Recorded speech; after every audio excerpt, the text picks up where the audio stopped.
This is the Fantasy Football Unlimited podcast with your host, Kevin Murray.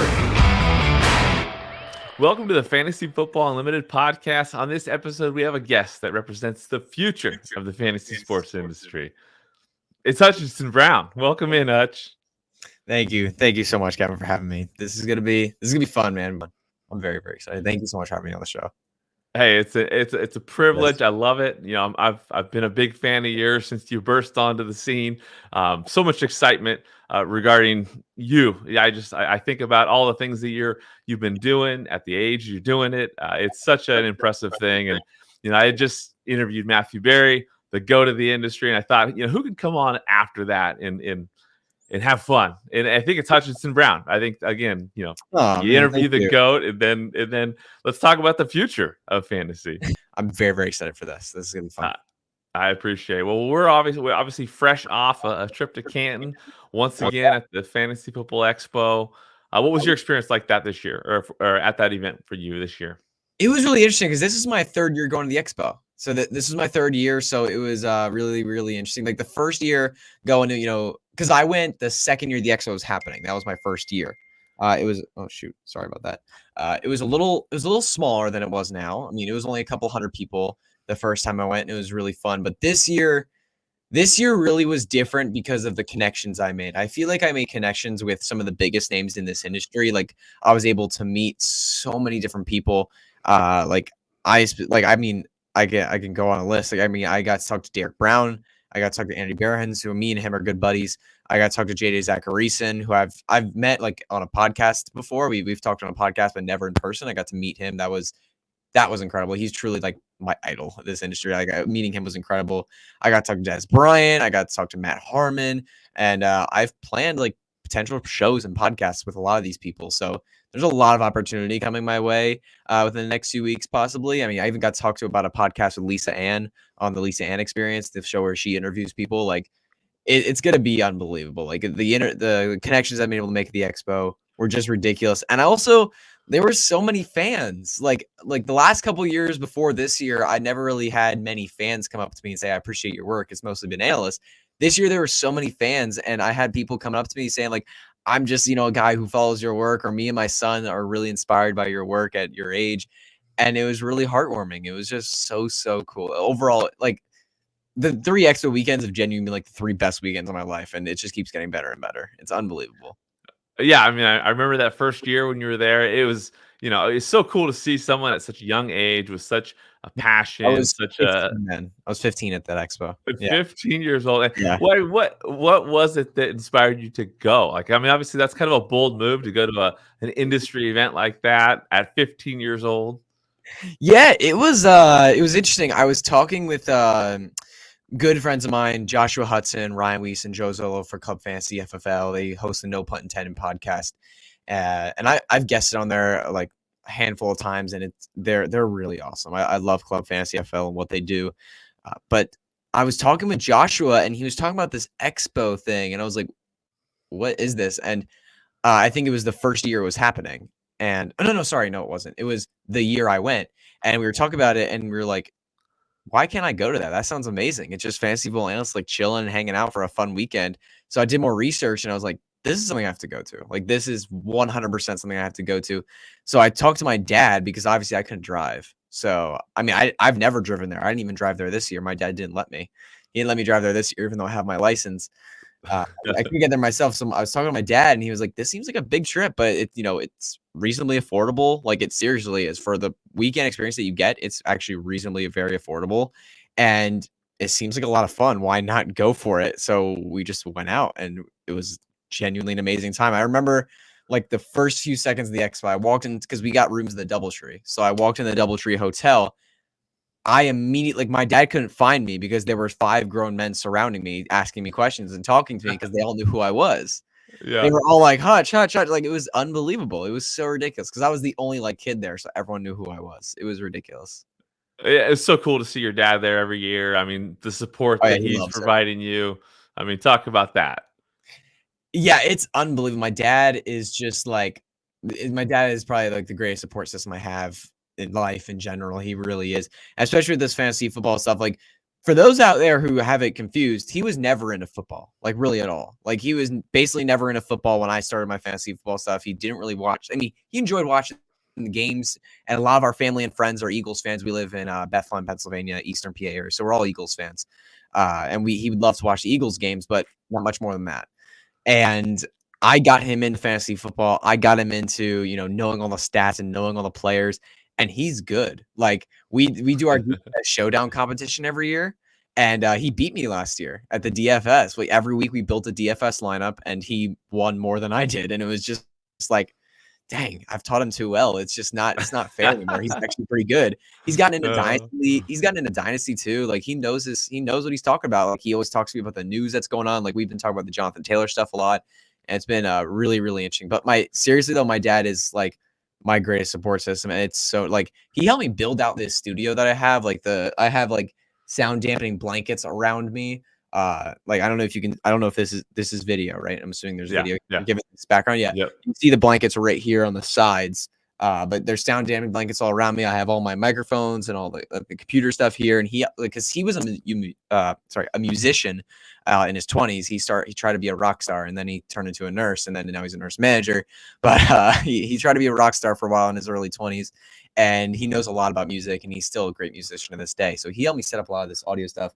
Sorry, I've rambled a lot, but seriously, he is my greatest support system, and I couldn't have done this without his help. I really couldn't. No, it's wonderful. It's again the nicest guy. It's such a great time meeting him, and yeah, for sure. And you once again participated in a Kings Classic draft. What was that experience like? Yeah, I mean, I've actually participated the last 2 years. Like the last 2 years, the Expo, Bob Long has been nice enough to invite me in. He invited me in my first year at the Expo. He heard I was going, and he was like, "We need a spot for this Kings Classic draft. You want to join in?" It was just ridiculous. But yeah, this year I got put in a pretty big league. I mean, I was sitting next to JJ Zachariason the entire draft and drafting with him and talking auction. It was just like, I don't understand how I get to do this with this guy. Like that's just insane. It was wild to me. I mean, Marcus Grant was in there. Pat Fitzmaurice was in there, who I also got to meet at the Expo. He's a fantastic guy. Ian Hartitz jumped. He wasn't in the draft, but he sat in with us and hung out with us for a while for the auction draft. It was truly an awesome experience. It really was drafting with those guys. And the fact that, the in-person nature of it, I love an in-person draft. We're finally getting my home league together to do it this year. It's, we have more casual people playing. So it's hard to get everybody together, but we're getting everybody together this year for a home league draft. It'll be awesome. But the in-person nature of it was so cool. And the in-person auctioneer as well, because we had an in-person auctioneer rattling off numbers and talking to us. And it was just really fun. And I did this last year too, but everyone always gets so mad at me because I always, no matter what player I bid, it doesn't matter. I always bid them for $1. Like I'll say Travis Kelce for $1. I know I'm not going to get them for $1, but I don't care. Just in case I put them up for $1.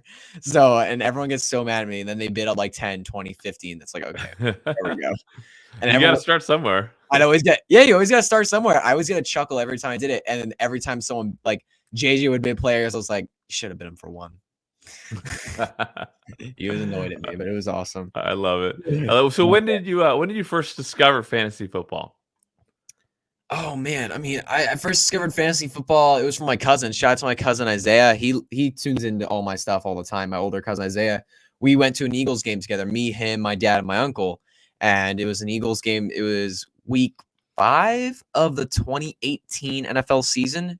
It was the year after the Super Bowl for the Eagles, and they were playing the Giants, and they were up 34-13. I think that was the final. No, they were up 31-13, 34-13 was the final score. And it was towards the end of the game. It was over. So my cousin Isaiah was checking his fantasy scores. He was checking his fantasy football app, looking at his scores for the week. And I just asked him what it was, and he explained it. And I just thought I didn't really know football. I love the Eagles. I followed the Eagles really well, but I didn't know any other players. I really didn't. I was just Eagles guy. And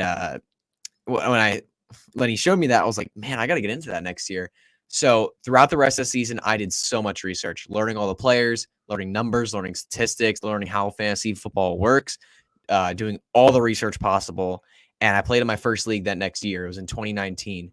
I first draft Christian McCaffrey in 2019, where he went bonkers and put together a historic season. And I won. I went 13-1 and won the championship in that league that year. I joined a random league on NFL.com with random people. I knew who they were, and I won the league at 13-1 with the championship. I was like, that was when I fell in love with it. And that was like, I had Chris Godwin on my team as well. Like, it was unbelievable. I had McCaffrey and Godwin on my team, and Godwin went off that year too. He was behind Michael Thomas for the wide receiver 2 overall that season. It was just an unbelievable season. So fun. And I was like, this is something I have to do. So in the second year, I played 7 leagues. I made a home league, and I joined a bunch of other leagues, and I won 3 more. And I was like, I'm not bad at this. I mean, I'm not bad at this. I know stuff. I mean, I'd always, I listened to Fantasy Footballers advice and Fantasy Pros and, Yahoo, all the big time podcasts. And I was like, what, like I feel like I'm good at this. I feel like I know enough for like, what if I started talking about it? What if I started posting stuff on social media about it? So I looked up how to make a podcast. And by the way, I've never had social media in my life. I've never been a public speaker, never been good at that stuff ever, never, but I wanted to try it. So I looked up how to make a podcast and I figured it out, and I sent out my first tweet and it blew up from there. And I had my podcast and now it's just grown into everything that I am today. 2.5 years later. Yeah, that's incredible. Yeah. So you just started to create content on your own with your podcast. That was pretty much the first thing you did, right? Yeah. The podcast, I called it the Young Fantasy Mind Football Podcast. That's what I called it. I was 14 at the time. Yeah, that's what I called it. That's amazing. And that's led to so many different opportunities. Where are you at right now? Where are you creating content? Yeah, I mean, I actually recently ended my own podcast. I started up a podcast with Luke Sawhook. I don't know if you've seen Hooked on Fantasy, but me and Luke now, and it's been really, really awesome. Me and Luke have a great time with Hooked on Fantasy. We've always gelled on air together, and the times we've done Twitter Spaces or guests on each other's podcasts together, we've always done good work, and we've always loved each other on Twitter, interacting. And we were like, man, I wanted something long term with him, so we figured it out and got Hooked on Fantasy going, and this seems like it's going to be big. It's been only getting bigger since we've started. So I have that Hooked on Fantasy. It's live streams on Monday nights on Twitter, and then, or X, whatever you want to call it now. And then it also posts as a podcast on Tuesday mornings most weeks, or mostly every week. This past week we didn't do an episode because Luke was unavailable. I was also taking a break from content creation. So we didn't have a podcast last week. But anyway, sorry, I'm derailing a lot. There's just so much information. I also do work with Footballguys. I'm going to be appearing more on their YouTube channel this season, doing a lot of work with them. I write for Dynasty League Football. They were the first job I ever got. And my first, I always sucked at English class. I've always sucked at English class. It's always been my weakness in school. And I've never written before. I had written one article with Club Fantasy. They let me write an article with them. And I thought I did pretty well. And DLF said they read it, they loved it. And specifically Ken Moody, reached out to me and said, how would you feel about writing for DLF? And I took it, and I've learned so much writing. I've learned so many writing skills. In the beginning, I used to have my dad check my articles for grammar because I sucked at it. Sucked at grammar. I used to have my dad check it for me, make it more formal, and help me out. Now I don't need him anymore. He said, you don't need me for this anymore. Your articles are really, really good. And so yeah, I've been doing that with them for a while as well. And I have a patreon.com/clutchhutch. I've been doing that recently. And if you want to, you can check it out. I do bonus content over there. And I'm all over Twitter at HutchinsonB_FF. For sure. You absolutely are. Now, what do you love most about the game? What is it that makes you love and have passion for fantasy football? Man, that's really, really fun. I just love football. I really do. I love football, and the best part of my Sunday is when I could sit down after, I go to church in the morning, sit down, I could watch football from 1 to 11 p.m. Eastern and have the best day ever.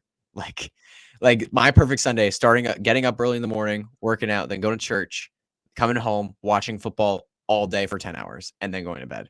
That is the perfect Sunday for me. I just love the game. I study it hardcore, and I just love it so much.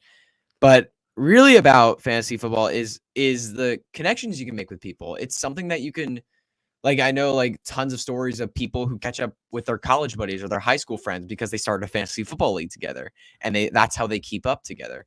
And it really just builds so many friendships. Fantasy football, it's something you can interact over, something you could talk over, and you can just build so many friendships doing it. So that's really what I love about fantasy football, is the fact that you build so many connections with people online and in person. It doesn't matter.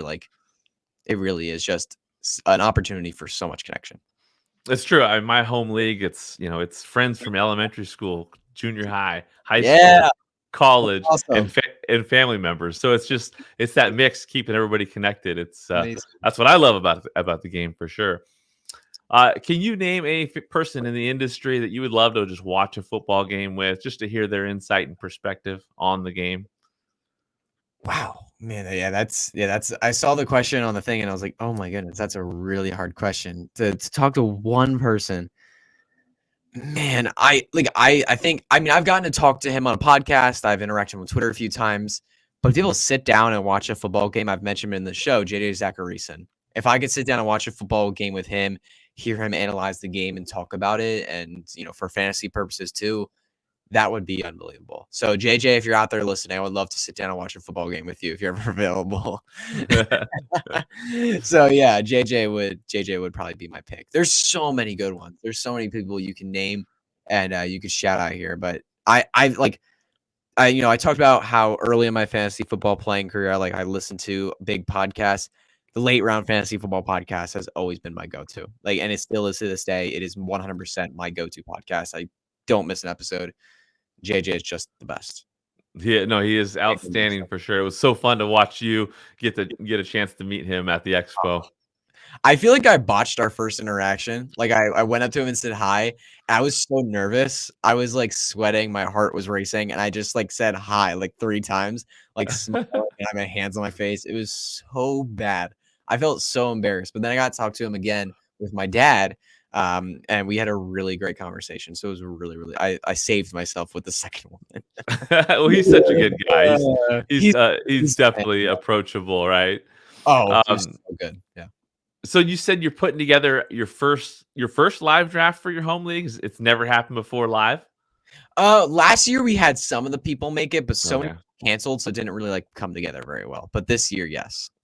Any big plans for it, or you're just getting together in a living room and getting it done? So it'll be interesting. So what I've done is, I said for my draft order, there's a little bit of surprise of how I'll do the draft order. So the draft order isn't determined yet. It's literally tonight. That is the draft. Nice. It's tonight. So it's gonna be awesome. So what I'm gonna do, we're gonna have everybody over for dinner-ish, dinner's time around 7-ish. Have pizza, we'll have wings there, it'll be great. And then I have a stack of envelopes on the table. The living room is blocked off because that's where we'll be drafting, and the sleeper will be projected on our TV. We have a nice TV up there. So sleeper, the draft board will be projected up there. Living room's gonna be blocked off, so everyone's gonna be hanging in the dining room area. And I have a stack of envelopes.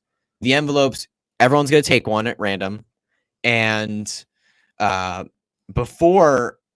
the envelopes, here's what's in them. There's numbers inside the envelopes, and that number determines when you pick your draft order. Not where you pick in the draft, but you can select where you pick. I forget what it's called. It's like a derby style draft order or something. There's something there's a name for that where you get to pick your draft order in a certain order. Yeah. You know what I mean? There's a certain way for that. But yeah, it'll be all random. It'll be fun. Everyone gets to choose their draft order. It'll be awesome. But no one knows it's coming, so it'll be exciting. Any plans for a last place punishment in the future? No, not yet. We do have. It's a little bit of a money league. Each person brings $10, so we do have a little bit of money, and then we also have a trophy that we hand around. Nice. So we're starting that this year too. So that'll be fun. But no last place punishment, yes. But that should happen. We should get that soon. I always thought have you seen the 24-hour Waffle House challenge? Oh yeah. Oh yeah. I thought that would be fun, but I feel like our league is too casual for that. I feel like they would not be down for that. Yeah. I mentioned that to my dad and he was like, absolutely not. No chance. And I was like, yeah, probably not. The best thing with fantasy leagues, especially if they're connected and if they grow each year together, you can always implement something new each year and build it up. Build it up. Not everybody's ready for a last place punishment, but if that league, thrives and continues to grow, you'll be able to implement more and more fun stuff like that and just keep it going. Keep that momentum going. I love it. Absolutely. Yeah. I've noticed the people that are in are getting more into it. So it's nice. And I think a lot of times it's the commissioner or it's the leaders within the league that really can help others get more passionate about the game. So the more fired up you are, the more you make the experience better for everyone else, the more they'll dive into more and more content instead of listening to just the analysts that are provided to them on whatever platform you're playing on. they might Yeah, start listening to JJ as well, right? And so the more they get passionate about the game, I think the league will just get better and better. So love it. absolutely. Yeah. What's been the biggest challenge that you've experienced so far in this journey within the fantasy industry? Wow. I mean, shoot, the biggest challenge for me, yeah, I'll get I think I might get a little bit personal here, but like something about me that's really, really tough. I mean, it's kind of a strength, but it's also a bit of a weakness. Like I get told by my friends all the time and parents and close people of mine, I set unrealistic expectations for myself. Sometimes I set the bar really, really high because I hit it and then I don't consistently hit it, and I get really upset when I don't hit a bar. Like when I set a bar and I don't hit it, I get really upset, and it really just crushes me sometimes. Um, but the really hardest part for me has been learning because I usually do year-round content. Like I am nonstop doing year-round content. I've had to learn that taking a break every once in a while is needed, and you need to disconnect, and you need to take a break. Otherwise, you're going to burn yourself out. And so I've had the hard time of learning like you need breaks. Like you need breaks, or sometimes if you just don't have it, you just don't have it, and you need to take a quick break. You need a few days, you need a week, you need a little bit just to refresh yourself. So that's been the hardest part for me, is learning when I need to take breaks. And yeah, that's probably been the hardest part because I don't want to. I really don't want to. I feel like I Yeah. should be able to consistently grind out content every single day. And sometimes that's not the reality. It's just not the reality of a human being. You can't do that. Yeah, where does that drive come from? Have you always been like that? Just, focused, determined? Yeah, I've always been like my entire life I've always been a really passionate person, when it comes to things I do, I'm always super passionate about it, super like and like it's so funny. Like me, my little brother, and my dad all play in a rec flag football league, like recreational, like not serious at all flag football league. Me and my brother on the team, my dad helps coach, or he is the coach. And I take it so seriously. Like I am so like I get locked in. I get so serious for it, and I just take it way too seriously. And all my teammates all the time are like, "Dude, you need to calm down. Like, you need to chill out. This is rec flag football. This is not high school football. This is not like you're performing in front of 1,000 people. You need to chill." And I just take it so seriously. But like my passion for things and how deep I dive into things is just it's just always been at a high level, and with fantasy football, it's been no different. I've just jumped in and I've gone all in, and it's how I will continue to live my life. It hurts me sometimes, but I love it with this. I just dive right in, and I'm just 100% all go, no breaks, all the time.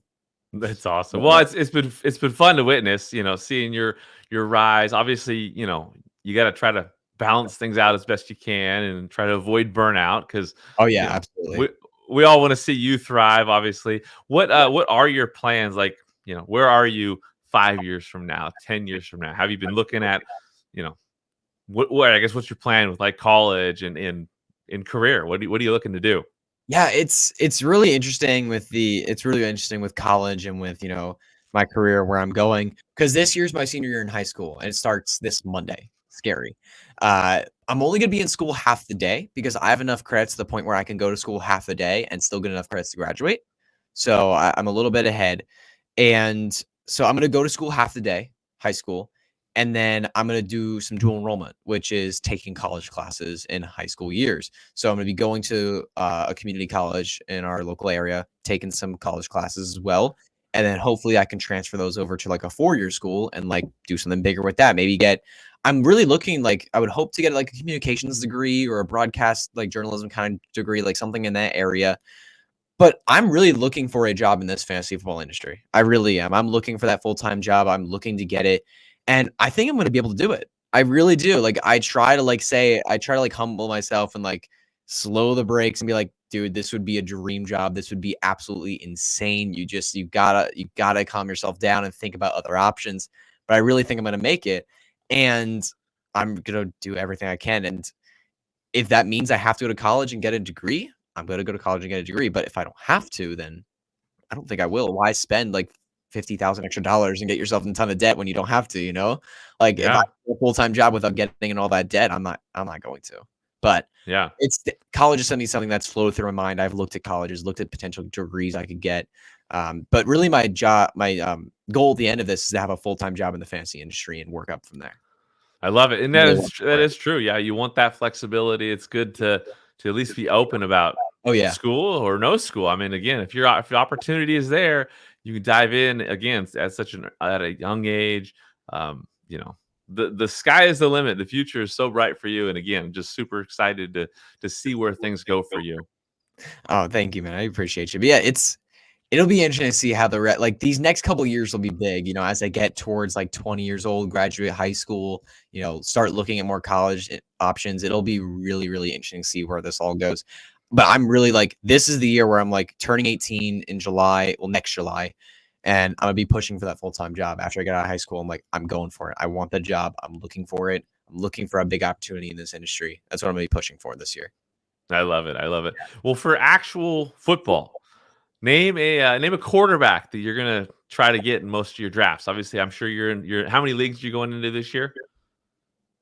It's too many. I think we're at 16. Okay. We're at 16, 17.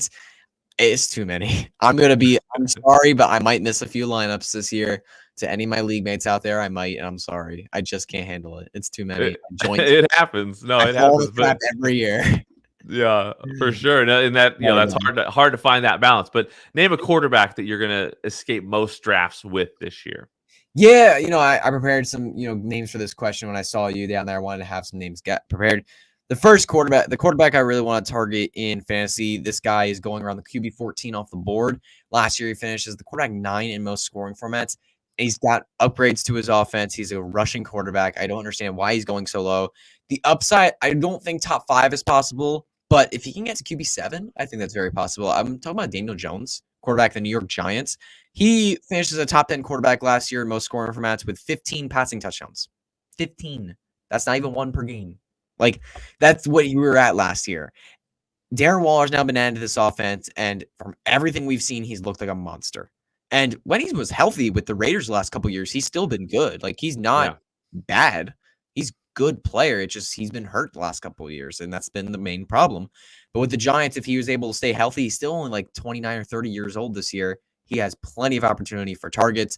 And, they added Paris Campbell, who's not a huge weapon, but it's something, at least something. They literally had nothing last year. Isaiah Hodge is still on the team. He flashed towards the end of last year. Saquon's still on the team. This offensive line's looking better. Daniel Jones has all the opportunity to be a top 8 quarterback in fantasy this year. And he's going to the quarterback 14, which I think is his absolute basement as long as he stays healthy. That would be a disastrous season for Daniel Jones if he finishes quarterback 14. So I am very, very on Daniel Jones. If I'm not drafting one of the top tier quarterbacks, I miss out, Daniel Jones is among my late round quarterback targets. I love it. How about a couple running backs? So a couple of guys for me that I really like. The first one for me, this is a deeper sleeper. This is someone who's going a lot later. I'm talking about Kendre Miller. I've never understood his ADP. It just has never made sense to me. If he was going in the 7th or 6th round, I understand doubts. But he's going in the 10th, 11th, or 12th round in most fantasy drafts. And I just don't get it. I really don't. Out of college, supremely talented running back. This dude is averaging 6.5 yards per carry in every single year of his career and 13 plus 100 rushing yards in a season in his last year in college. Early declare. He's so young. He just turned 21. Just turned 21. That's what we were talking about with Breece Hall just a year ago. He just turned 21. He's super, super young. We love that. We love it with Cam Akers as well, who's still only 24 after being in the league a few years. We talk about with DJ Moore all the time. We make jokes about how young DJ Moore is still after being in the league for 5 years. But Kendre Miller, baby boy. And for a running back specifically, that's going to be really beneficial for him. And the stats are there. The numbers are there. Obviously, he didn't participate in the combine. That sucks. But he still got picked on day 2. Every mock draft had him going in the 4th, the 5th, the 6th round. He got picked on day 2. Day 2. That's a really solid investment from a team for a running back. And what's his competition? Jamal Williams. The only reason he was relevant last year is because he scored touchdowns. He averaged barely 4 carry, which is good, but not great, especially considering that offensive line, the offense they had last year. And he doesn't catch passes. He caught 12 last year. Jamal Williams is just, and he's 28 years old now. He's an older veteran. He's just not a massive piece of competition like some people think he is. And then Alvin Kamara, he's been a superstar. He has been a superstar his whole career. But last year specifically, he looks bad, especially as a runner. As a passer, he looked fine. I mean, a pass catcher, he looked fine. He could interfere with Kendrick Miller in that way this year as a pass catcher, but as a runner, he's not. As a runner, there's no way. Kendrick Miller is going. Like, I firmly believe that Kendrick Miller will be pretty much the 3-down back by the end of the season. I'm firm belief that he will be catching some passes, be getting the run work, and be the guy for them by the end of the season. I think he's going to win you your leagues in the playoffs. It might take some time. He might have to sit on your bench for a little bit, but he will win your leagugues this year. I'm very confident in Kendrick Miller. I like it. How about a couple wide receivers? Okay, so because I only named one running back. Do you want me to name a second one or no? Yeah, let's do it. Okay, yeah, because I have a second one I want to name as well. I just tweeted about him this morning. I think he's really, really interesting. He's not necessarily sleeper. He's going like the 6th round, but you're getting a workhorse back in the 6th round of fantasy drafts. I just don't get it. It's James Conner. I just don't understand. He finished like without Kyler Murray. The last 2 years, he's averaged over 20 fantasy points per game, top 5 pace. Like that's what we're looking at for James Conner. He's truly a 3-down back, and he is a little bit older. So if the wheels fall off this year, wouldn't be shocked. But that risk is absolutely worth the reward in the 6th round because top 5 potential is absolutely there. Even this offense, the volume is just set up to go his way. It's just I love it. Perfect setup for him. For sure. How about those wide receivers? So the wide receivers I want to talk about, I mean, there's one I really want to discuss because, I've been on this guy forever now, but I feel like he's not much of a sleeper anymore because of an injury to a certain wide receiver. I'm talking about Jahan Dotson. Jahan Dotson, not much of a sleeper anymore. He's going to be getting more expensive, but even if he does, I think it's still worth it. I think it's still absolutely worth the cost. It seems like Terry McLaurin could miss week 1. His health is in question right now. If he were to miss some time, Jahan Dotson's going to look like a really, really good pick in drafts because there are certain things that people aren't considering with the Commanders.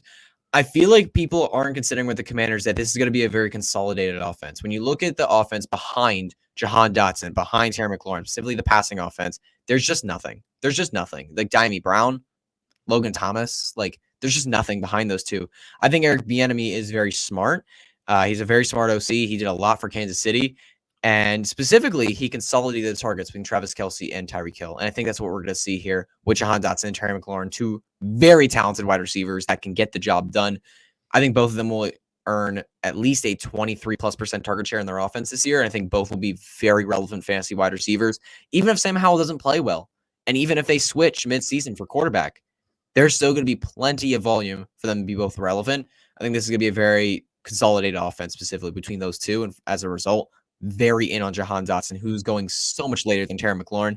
Obviously, with the injury, that could flip a little bit, that could change a little bit, but he's still very much worth his cost. Second-year wide receivers are always just a great bet to make in fantasy football. And the second receiver I want to talk about a player who's entering like the prime ages of his career, had a down year last year due to coming off an ACL tear. But I'm talking about Michael Gallup, wide receiver of the Dallas Cowboys. He's somebody I really like this year. I know people like Jalen Tolbert and Brandon Cooks. I think that you can still argue that Michael Gallup will be a very fantasy relevant wide receiver. When you look at this Cowboys offense, everyone will say Mike McCarthy's going to run the ball. Mike McCarthy's going to, run it down defenses' throats. They don't have the personnel to do that. They just don't have it. They had Zeke last year, who took 230 plus carries. They lost Zeke. Who do they replace him with? Who are they going to replace him with? Ronald Jones? He might not even be worth a roster spot. Malik Davis, He flashed last year, and I actually think he's interesting, but he's not somebody that's going to take 230 carries. That's just not possible. Deuce Vaughn, he looks like my 10-year-old brother on the field. I was just like right before this show, I was saying hi, my 10-year-old brother. I was like, oh yeah, that's Deuce Vaughn. He's not going to take 230 carries. That's not possible for him. Tony Pollard is the only guy that's going to get significant carries, and there's just no room for them to run that much. There just isn't. They're going to have to pass more than they did last year. Dak Prescott is a very capable quarterback of doing that. You remember, it wasn't this past year, but the year before, he was on pace for like 5,000 plus passing yards, something like that, and like 50 touchdowns before he broke his ankle. Yeah, it was just insane. Just absolutely insane what he was on pace for. He's very capable of throwing the ball 40 plus times a game. And if we're getting that kind of passing volume, there's going to be enough for at least 2, if not 3 relevant receivers in this offense. So even if Brandon Cooks is relevant, there still could probably be room for Michael Gallup to have a lot of fantasy relevant games. And Gallup's going in like the wide receiver 70 range. it's not. Like people forget that he was actually legit good in his first few years in the league. Like in between, I believe it was between 2019 and 2020, or it was 2019, 2020, or 2020 and 2021. Or no, it was 2019, 2020. He put up just under 2,000 receiving yards. Like that's what we were looking at for him.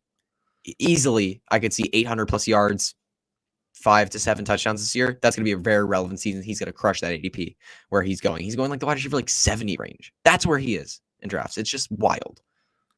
Yeah, I mean, all these players are guys you can go get in drafts. So, so great advice so far. How about a tight end? A tight end I really like. Man. I mean, I don't want to shout out. I mean, I love Mark Andrews here. I debated shouting him out, but I feel like he's just too high in ADP. I want to shout out someone who's going a little bit deeper that could, really break the game of fantasy football this year. I want to shout out Hayden Hurst. I think Hayden Hurst is really intriguing for fantasy football this year. I do like Dalton Schultz as well. It's a very similar situation where he could lead his team in targets, and he's with a rookie quarterback who sometimes they like that tight end. They like to throw that tight end. It's a dependable option. But Hayden Hurst is going so many rounds later than Dalton Schultz, and he's with arguably a better quarterback than Bryce Young. I think Bryce Young is the best quarterback of this class personally, but some people like CJ Stroud. I like Bryce Young, but now with DJ Chark injured, that just sets up more opportunity to be the number one receiver in this offense. Apparently, he's had a really good camp. Most beat reporters are saying that he's doing really well. He could lead this team in targets, and Bryce Young likes him a lot. And we've seen Hayden Hurst be a fantasy relevant tight end before. He flashed a lot behind Mark Andrews in Baltimore. He was really, really good for Atlanta. He finished as a tight end 1 even in Kyle Pitts' rookie year. And adding on to that, he was solid in Cincinnati. Obviously, volume was just not consistent, but when he got it, he was a really good option for fantasy football. He was a fringe tight end 1 a lot of weeks.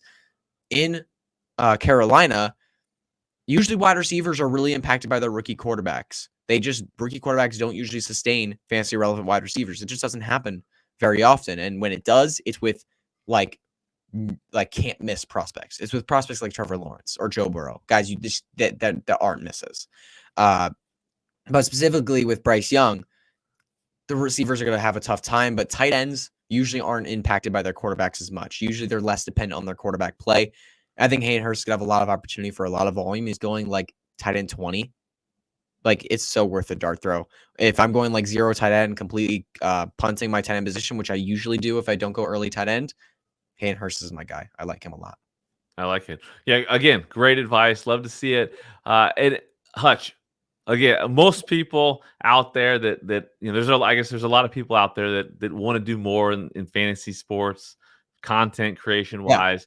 Yeah. You're such a great example of someone who, kind of outside of normal barriers just has made it happen. What is your advice for people that want to get more involved in fantasy in the industry, get more involved in creating content? Yeah, I appreciate the kind words, man. I do get this question on Twitter often. Like, people are saying, like, how do you grow your following and things of that nature? Because I kind of like just sparked up from the scene and just got there really fast.